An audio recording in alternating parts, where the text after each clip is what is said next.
sutartinės autentiškumas, jisai svarbus tam, kad jinai išliktų.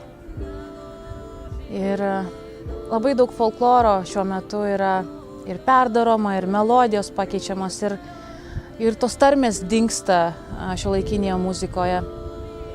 Tai yra populiaru, taip, aš sutinku. Ir liaudies daina, ir visa kita.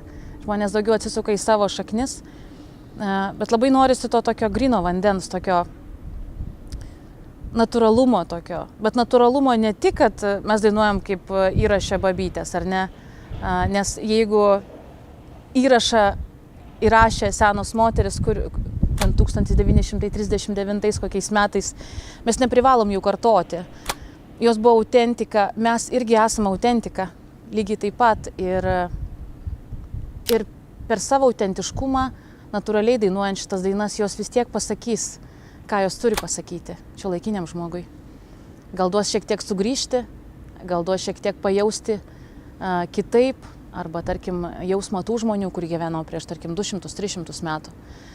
Ir mes šitam projekte išlaikom tą tokį visišką autentiškumą su visais atitarimais, su viskuo, dainuodama savo balsu. Tarkim, jeigu aš dainuoju viena, nesu merginom šitam projekte gyvai, aš vis tiek dainuoju atitarimus tos ir išlaikau visiškai natūralią melodiją.